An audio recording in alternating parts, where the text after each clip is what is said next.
Hello, everyone. Well, here I am, another recent suburban mom with a master's degree and a podcast. Why is this? Well, um, I am a person, like many people, who's observing the interesting things we have going on in this world today. And I wanted to create a space where everyone could safely, people from all backgrounds, quite frankly, could discuss culture, race, and other non-cocktail party friendly topics because we're not speaking to each other. And I feel that it's not always about race, it's about relationships and other things. So come and explore with me. So come and explore with me. Let's do this and welcome to the inaugural podcast. Here we go, y'all.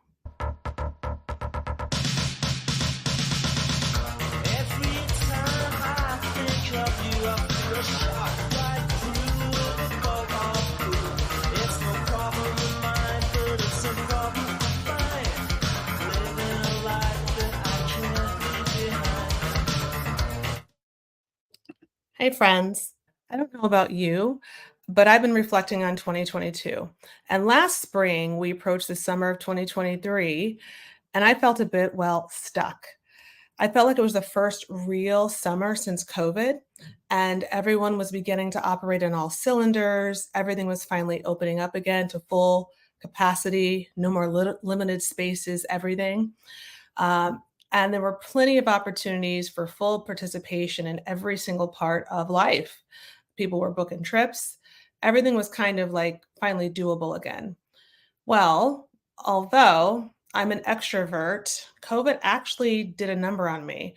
I did a pretty good job of bringing out my introverted traits, which my husband does not believe I have. I relished practicing yoga exclusively online, my favorite studio in London, um, with a dynamic international set of teachers. And I was also able to queef to my heart and pelvic floor's content without any social repercussions.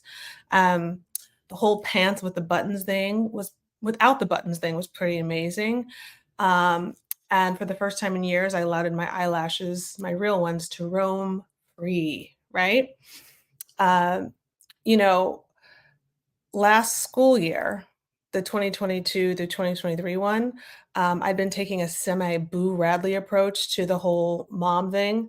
I made my presence known slightly, but I really didn't only come out amongst my peers unless I'd had a blow dry, right? It's about branding. I do a key part of the Black Betty Draper brand, I guess, was kind of hung up and all of that perfection. There was a true brain fog that worsened when my revenue generating work slowed.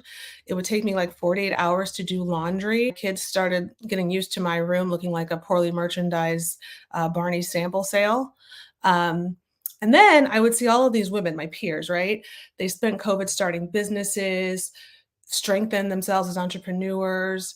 Everybody had something.com, right? Over the pandemic. And then others who are already on an upwards trajectory managed to get even better. See Aurora James, my ideal future sister-in-law, by the way. The power posing on my LinkedIn page was everywhere. All these people that were receiving new opportunities and sitting on panels, et cetera, et cetera. And to be honest, I felt like all I could muster was to take control of my autoimmune system and confirm both of my children's ADD and ADHD diagnoses. So I wondered if I was the only one feeling stuck and becoming motivated post-COVID. So fast forward to November 2023, last month.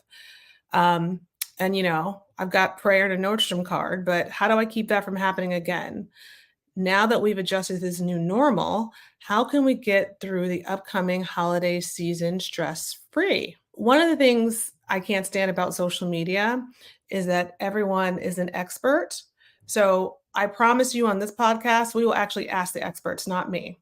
So stay tuned for a wonderful conversation with my friend, Carrie Petri of Carrie Petri Wellness.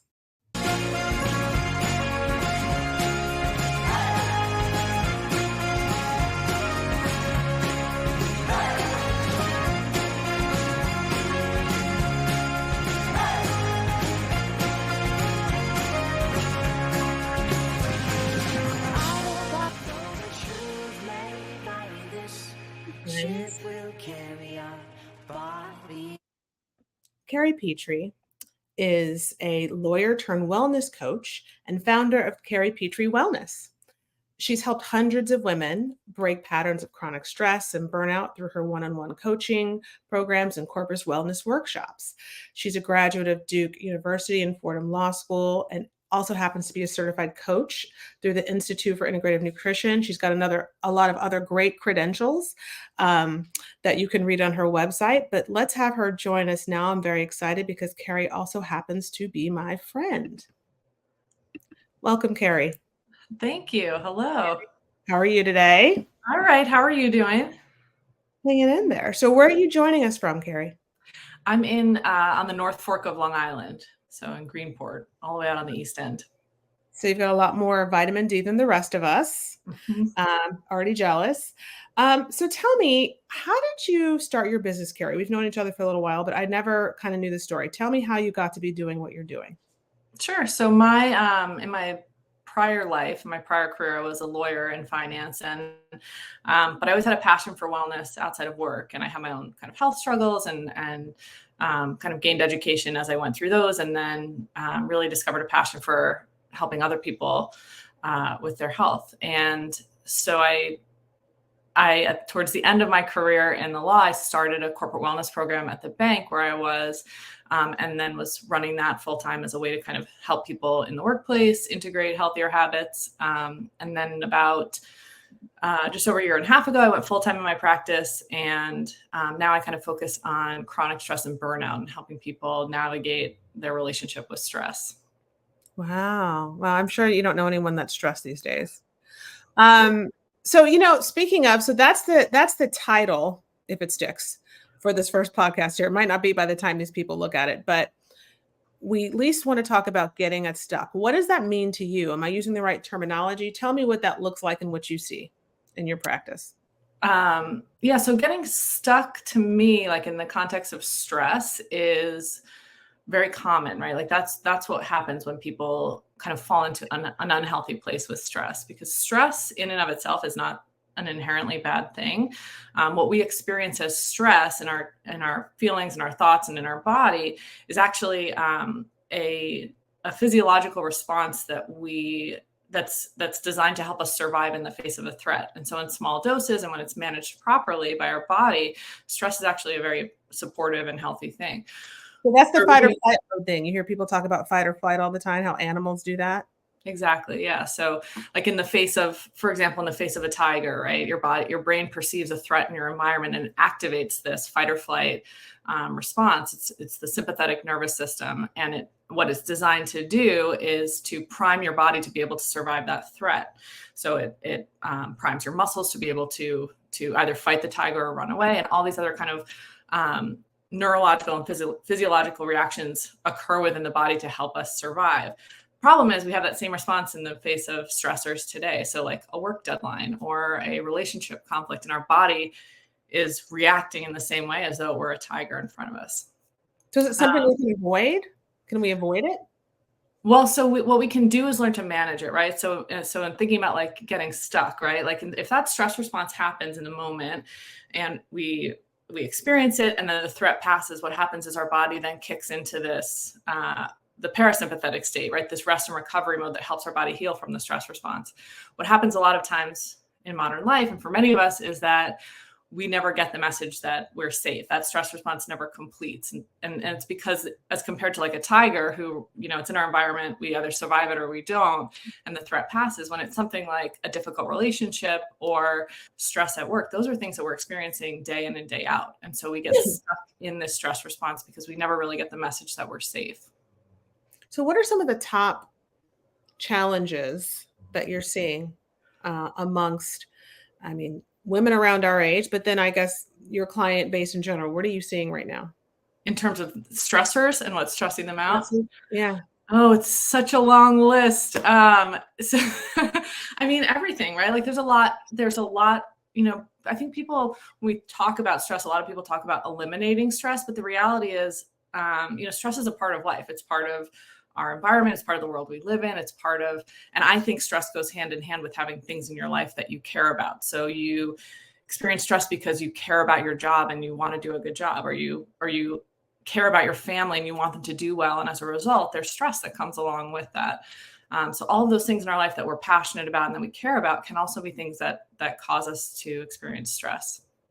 So how do we keep ourselves from being, in my very unscientific term, stuck? How do we get ourselves, and some of them might be executive functioning, right? Which is like a whole nother show, right? But like, how do we get ourselves from feeling so paralyzed that we're either don't want to deal with what's in front of us, or we're scared to like make a leap, like start our podcast or do whatever it is? What should we do?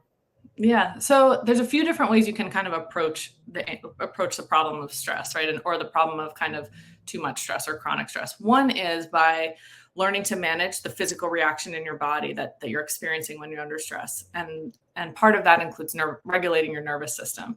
So Not like alcohol. Alcohol doesn't help, right? Listen, in the moment, a glass of wine is certainly probably going to help you relax. Long term, Right. though, it's actually adding some additional stress on the body, and actually many of the ways that we cope with stress actually compound our stress in the long run. And so there's that piece of, okay, learning how to regulate my nervous system so I can feel secure in the moment and shift my body out of that stress response.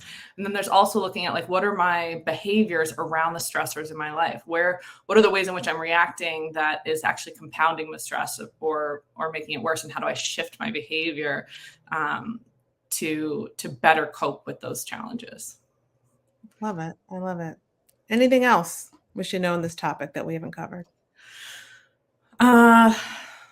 No, the only other thing I would mention is that, a lot of the things that cause us stress have to do with the stories that we carry in our head, right? The stories and the fears that we carry about these things in our life. And so while we can't always change the stressful situations in our life, what we can do is work with those stories internally to help us look at things in a different way, in a more helpful way, in a way that doesn't cause us to experience this stressful response. So that's right.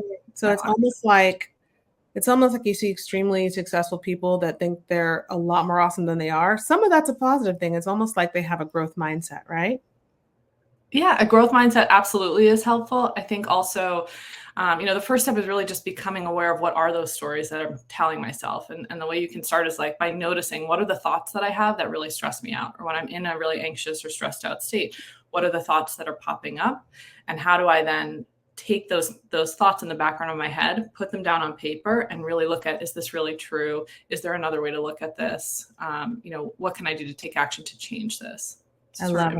Well, Carrie Petri, you're in the background of my head always and in my cell phone. But for those of us who don't have you in her cell phone, you can reach her at carriepetri.com or at Carrie Petri on Instagram. Carrie, thank you so much. We'd love to see you again on Ask a Black Girl sometime soon. Thank you. It's my pleasure. Thank you.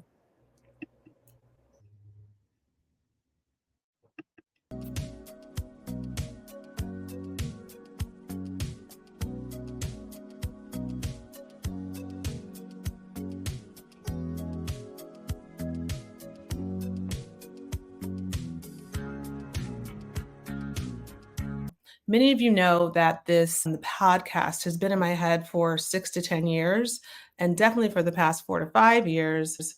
There's been a bit of a letter that's been in my head, and what it is a love letter to a lot of very special women in my life, and I hope that you will take the time to visit it.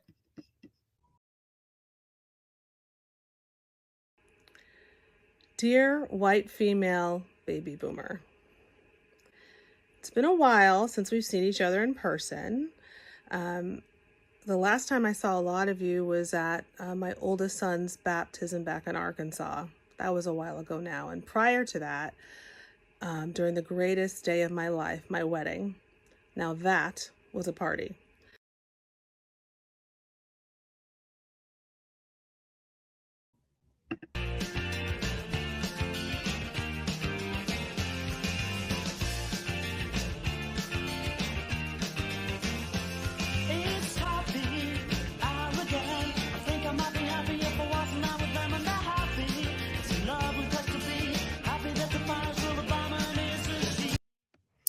In September of 2023, Sharon Travers, now Kelly, was to celebrate her wedding day in Aberdeen, Scotland. Her vehicle of choice was a 1976 Triumph Stag. Sadly, this vintage car broke down while she was on her way to her own wedding with only half a mile to go. Sharon and her chauffeur were stranded. Basically, a bunch of cars ignored them, kept on driving by as they frantically waved for help until Sharon started crying. And then, seemingly out of nowhere, a couple in a silver Mercedes coupe saw them and actually stopped.